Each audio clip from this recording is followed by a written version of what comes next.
गेल्या वर्षभरात कोरोनाच्या प्रादुर्भावामुळे राज्यातील अंगणवाड्या बंद आहेत. परंतु बाल शिक्षण चालू राहावं म्हणून पालकांची मदत घेत अंगणवाडी माझ्या घरी हा एक नवीन उपक्रम क्वेस्ट या सामाजिक संस्थेच्या माध्यमातून चालवण्यात येत आहे.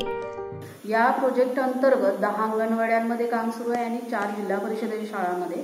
तर या अंगणवाड्यांमध्ये जे काही प्रशिक्षण अरेंज करणं, जे काही मटेरियल पुरवणं आहे ते सगळं बघणं आणि जे जिल्हा परिषदेच्या शाळांमध्ये जे बालमित्र म्हणून काम करतात त्यांच्यासाठीचं प्रशिक्षण करणं हे सगळं काम करतात. मुलांना वाचनासाठी गोष्टीची पुस्तकं मिळावी म्हणून या संस्थेच्या माध्यमातून बालभवन आणि अंगणवाड्यांमध्ये वाचनालय सुरू करण्यात आली आहेत.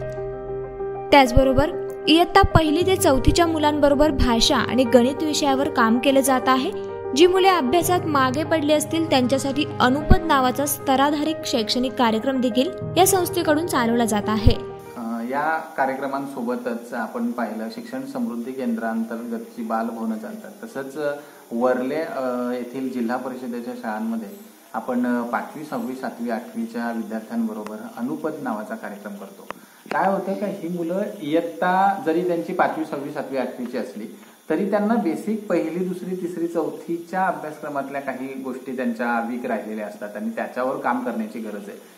8वीच्या 7वीच्या काही विद्यार्थ्यांना समजून वाचता येत नाही, काही गणितातल्या बेसिक क्रिया करता येत नाही आणि ती अडचण त्यांची जोपर्यंत आपण पूर्ण करत नाही तोपर्यंत ती मुलं त्यांच्या इयत्तानिहाय अभ्यासक्रम झेपण्यासाठी तयार होत नाहीये. म्हणून तिथे त्यांच्याबरोबर काम करण्याची गरज असते. आपण त्याही विद्यार्थ्यांबरोबर तिथे अनुपदचं काम करतोय आणि त्या मुलांनाही आपण या प्रवाहात आणतो की जेणेकरून ते त्या ज्या इयत्तेत आहेत त्या इयत्तेतला अभ्यास झेपू शकतील.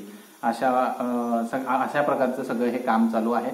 एकूण शिक्षण समृद्धी केंद्रांतर्गत बालभवन चालतं, अनुपदचं काम चालतं आणि पालवी कार्यक्रमांतर्गत आपण बघितलं तर 10 अंगणवाड्यांमधलं काम चालतं. अंगणवाडी हे बाल शिक्षणाचं प्रभावी केंद्र बनावं, पालवी या कार्यक्रमांतर्गत क्वेस्टचे प्रयत्न सुरू आहेत. मुलांचे शिक्षण सुरू राहण्यासाठी क्वेस्टच्या माध्यमातून हा प्रयत्न केला जात आहे.